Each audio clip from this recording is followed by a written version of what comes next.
네, 북한이 어젯밤 평양 김일성 광장에서 대규모 열병식을 열었다고 밝혔습니다. 방북 중인 중국과 러시아 고위급 인사들이 지켜보는 가운데 새로운 전략 무기 등이 대거 등장했는데요.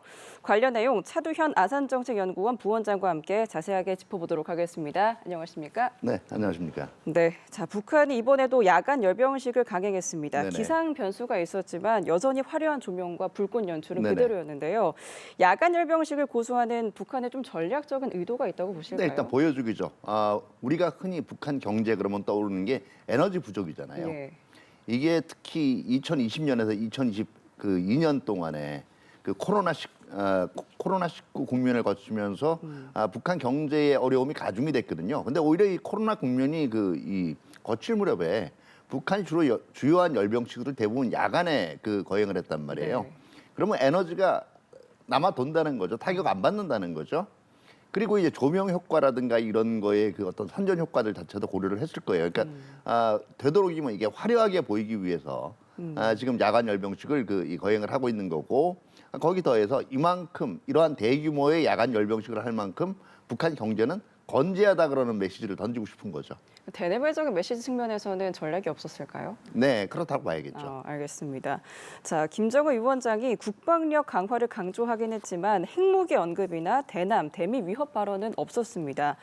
중국, 러시아 고위 인사들이 참석한 만큼 좀 연설 수위를 조절했다라고 보면 될까요? 네, 딱히 연설 수위를 조절했다라고 보기는 힘들 것 같아요. 왜냐하면 네. 결과적으로 힘과 승리만이 이 주권을 지킬 수 있다라고 얘기하지 않았습니까? 네. 그리고 세계 평화를 저해하는 세력들과 이를 수호하기 위한 세력으로 양분했다라는 것도 어떻게 보면 시진핑 주석이 중국 전승절 연설에서 한 맥락과 굉장히 비슷하거든요. 그렇기 때문에 직접 언급을 하지 않았다 뿐이지 미국이나 우리에 대한 적대 의식은 그대로 표명이 됐다라고 봐야 되고요. 또 핵무기 같은 것도 뭐 흔히 얘기하면 미국 대화 가능성이나 뭐 이런 걸 고려해서 얘기를 안 했다라는 분석들도 나오는데 네. 이미 뭐 핵무기 같은 경우는 그동안 거듭 얘기했단 말이에요. 그러니까 뭐 남북한 관계, 적대적 관계도 마찬가지고요. 뭐 굳이 여기서 다시 한번 강조할 필요가 없다라는 생각도 했을 거고요. 무엇보다 뭐 미국을 자극하지 않으려 한다는 이거는 사실은 화성 20호를 보인 것 자체가 미국 본토 타격 능력을 지금 과시한 거기 때문에 제가 네. 보기에는 뭐 누구의 눈치를 보고 그래서 이걸 이번에 언급하지 않았다는 아닌 것 같아요. 그렇군요. 김 위원장은 또 정의를 수호하기 위한 국제 공동투쟁에 책임을 다하겠다라고 언급하기도 네네. 했습니다. 해외 군사 개입 가능성을 좀 시사한 바로 보이는데 러시아를 겨냥해서 러시아 지원 등의 가능성을 시사했다라는 분석도 나오고 있거든요. 네네. 그러면 북한의 군사 협력이 좀 실제로 어느 수준까지 도달할 걸로 보이십니까? 근데 지금 이제 1차적으로 병력을 공급을 했잖아요. 그런 네. 다음에 지금 제가 보기에는 러시아 우크라이나 전쟁 상황이 어떻게 될지는 모르겠지만 종전 후에 이제 재건 인력 투입들 이거에도 발을 넓힐 수가 있고요. 그 다음에 지금 어차피 러시아가 지역이거나 국제 차원에서 기존의 영향력을 조금이라도 회복하려면 러시아가 쌓아놓고 있는 무기 재고가 다시 회복이 돼야 돼요. 그래야 이제 분쟁 지역에다 무기를 공급할 수가 있으니까요. 이런 무기 생산에 있어서의 러시아 일종의 무기 공급망의 편입이 되는 거죠. 이런 것까지도 지금 짐작을 할 수가 있고요. 뭐 우리가 가장 우려하는 거는 그 과정에서 북한과 러시아 간에 일단 핵기술 같은 게 거래되는 그런 상황들 자체도 우려할 수가 있는 거죠. 그러면 러시아의 무기 수출 또 기술 협력 가능성도 이제 점치시. 네, 배제할 수 없는 거죠. 그렇다면 북한이 얻는 좀 실익은 또 뭐가 있을까요? 네. 결과적으로 북한은 일단은 러시아 국방 공급망에 편입이 되게 되면 과연 러시아가 그걸 허용할지는 모르겠습니다만 적어도 최신은 아니라 그래도 비교적 신의 무기에 대한 라이센스 생산을 할 수가 있거든요. 그럼 자동적으로 지금 북한이 그동안 해오고 있던 재래 무기 강화의 효과도 거둘 수가 있는 거고요. 네. 또 러시아가 얼마만큼 절박하느냐에 따라 달려 있지만 이런 만약에 이 무기 수출을 할 수 있으면 북한 경제에도 뭐 제재와 관련 없이 불법 무기 수출할 경우에는 경제에도 숨통이 트이는 거고요. 또 이거를 레버리지를 해서 러시아로부터 그렇게 이제 바라던 핵무기 기술들도 이제는 들어올 수가 있는 거죠. 알겠습니다. 자, 앞서 말씀해 주셨지만 이번 열병식에서 예상대로 신형 ICBM, 화성 20형을 비롯한 신무기가 대거 등장을 했습니다. 네. 이번 이제 열병식 북한이 좀 어떤 메시지를 대내외적으로 가장 내세우려고 했었던 걸까요? 네, 이제는 뭐 한반도 차원에서도 그렇고 지역 차원에서도 충분히 북한의 존재감을 보여줄 수 있는 그런 무기 체계들을 갖췄다라고 지금 대외적으로 얘기하는 거예요. 이게 열병식에 등장한 무기도 그렇지만 그 이미 열병식 전에 북한이 개최했던 국방발전 2025에 등장한 무기들도 이제는 단순히 북한이 핵무기뿐만 아니라 재래 무기에서도 상당한 현대화 수준을 이루고 있다라는 걸 과시하려고 했거든요. 그러니까 또 이게 또 다른 사인이나 중국이나 러시아 같은 경우에는 앞으로 지역이나 이런 데 힘겨루기 위해서 우리 전력 필요하면 갖다 쓰라는 거죠. 그리고 그만한 대가를 달라는 얘기입니다. 그러니까 지금 화성 20형이 북한이 최강의 핵전략 무기 체계라고 강조를 했지만 사실 이게 시험 발사는 이루어지지 않은 상태잖아요. 그렇죠. 시험 발사도 이루어지지 않았고 네. 사실은 전반적인 뭐 발사 차량이나 이런 게 기존에 얘기했던 화성 19형하고 지금 상당히 유사하기 때문에 북한이 화성 20호를 내놨다라고 얘기하니까 지금 그렇다고 알고 있는 거지. 네. 이게 어느 정도의 차별성이 있는 건지 그리고 뭐 과연 극초음속의 성능을 지닌 건지 아니면 다탄 성능을 지닌 건지 이것도 검증은 안 된 거죠. 북한은 아마 그렇게 그러니까 가장 이제 높은 스펙의 무기로 읽어달라고 지금 바라는 거죠. 그러니까 시험 발사도 이루어지지 않았는데 그럼에도 불구하고 열병식에 좀 등장시킨 이유, 좀 어떤 의도로 보실까요? 네, 결국은 이거는 이제 미국과의 힘겨루기, 기싸움이라고 볼 수 있어요. 이제는 뭐 미 본토를 자유자재로 특히 미국의 요격 체계를 교란하고도 이 타격을 할 수 있는 그런 무기들을 개발했기 때문에 이제 과거 같은 뭐 2018년, 2019년의 자신들이 아니라는 거죠. 훨씬 더 높은 몸값을 불러서 협상을 해야 될 거다. 이런 메시지를 지금 워싱턴에 던지고 있다라고 봐야겠죠.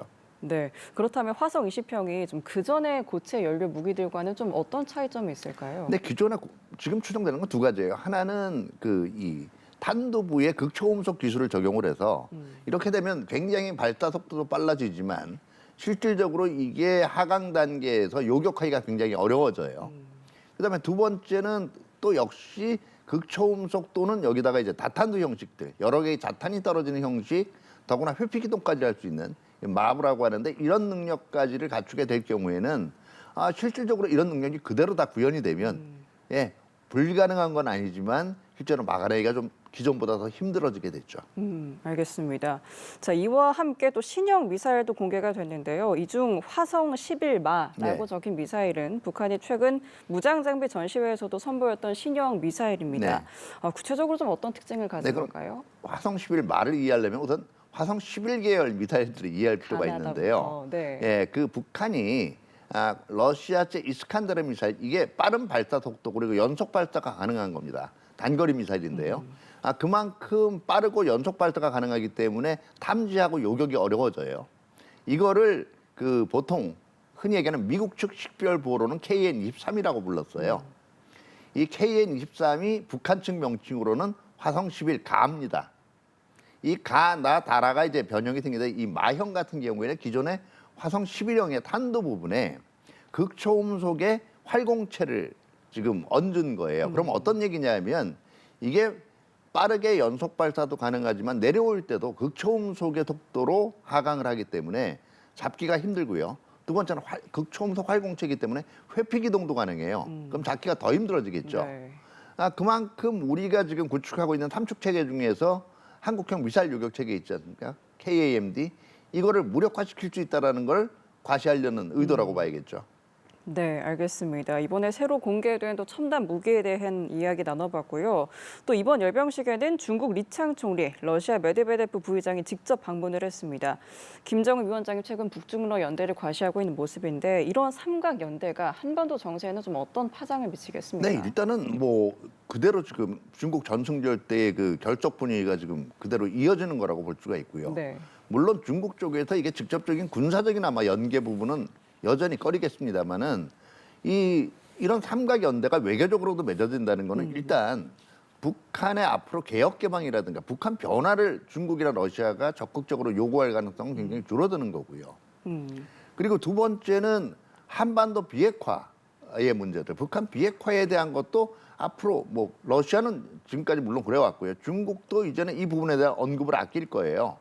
무슨 얘기냐면 그러면 결국 주변국들이 공통된 목소리로 완전한 한반도 비핵화를 이 얘기를 하고 이걸 통해서 북한한테 유무원의 압력을 주는 이런 기존에 우리의 접근이 먹히지 않을 수 있다는 생각을 이제 해야 되겠죠. 네, 알겠습니다. 자, 이런 가운데 한편 트럼프 대통령이 대중국 초고율 관세와 핵심 소프트웨어 수출 통제를 다음 달부터 시행하겠다고 밝혔습니다. 중국 히토류 통제에 대한 대응으로 이제 보이는데 네네. 미중 관계에 또다시 갈등의 전운이 감돌고 있어요. 좀 어떤 이유라고 보세요? 이미 뭐 중국 전통적 열병식 때도 몇 번을 왔다 갔다 이제 주고 받았죠. 네. 결국은 누구도 이제 쉽게 그러니까 어느 한쪽이 조금 약한 모습을 보여야 되거든요. 근데 트럼프 대통령이 보기에는 중국이 오히려 지금 기싸움을 걸었다고 생각한 거예요. 근데 트럼프 대통령 협상 스타일상 절대로 상대방에 대해서 열세해 놓는 걸 참을 수가 없거든요. 역시 같은 강수로 지금 응수하고 나온 거죠. 어떻게 전개될 거라고 보세요? 근데 일단 지금 여기서 다시 한번 그 상당히 갈등이 고조되는 했다가 제가 볼 때는 이게 에이펙 때쯤 되면 다시 조금 네. 일종의 해결점을 찾는 모형을 볼 텐데 아마 제가 볼 때 트럼프 행정부 내내 이런 그 지금 서로 기싸움을 하는 행태가 반복되지 않을까 생각이 됩니다. 그러면서 결정적인 선은 누구 하나도 쉽게 넘으려고 그러지 않는 예, 보는 주변국들이 굉장히 불안해지는 거죠. 네, 그러니까 말씀 주신 것처럼 이제 트럼프 대통령이 오는 31일 경주 에이펙에서 열릴 미중 정상회담 취소 가능성도 시사를 했는데 우리나라에도 좀 이런 분위기가 좀 영향이 있지 않겠습니까? 그렇죠. 우리가 여러 가지 그동안 생각을 해왔던 네. 경주 정상회담을 계기로 해서 일단 미중 간의 어떤 협력 분위기가 만들어지면 우리도 전략적으로 스탠스를 잡기가 상대적으로 좀 쉬워지거든요. 근데 이런 부분에 차질이 올 수도 있고요. 결국은 트럼프 대통령이 실질적으로 오느냐 안 오느냐, 미중 정상회담이 있을 거냐 아니냐에 따라서 네. 시진핑 주석의 참가 여부하고 한국 체류 시간도 결정이 될 거예요. 그렇겠네요. 예, 그러다 보면 이게 전반적인 에이펙에 흔히 얘기하는 그 관심도, 국제적인 관심도라든가 아니면 국제적인 그 메시지의 발동 여부 이거 자체도 흔히 얘기하는 흥행 여부도 조금은 그 어떻게 보면 기운이 빠질 수도 있고요. 마지막으로 얘기하는 우리가 보통 에이펙 때 뭐 일단 우리 희망이긴 합니다만 어떤 깜짝 이벤트도 있을 수, 뭐 적극적으로 트럼프 대통령이 이 에이펙 행사 중에 판문점을 방문하거나 뭐 이런 것도 있을 수 있다는 얘기들이 있잖아요. 맞아요. 이거는 이제 완전히 그냥 우리 희망적인 사고로 끝나버리는 거죠.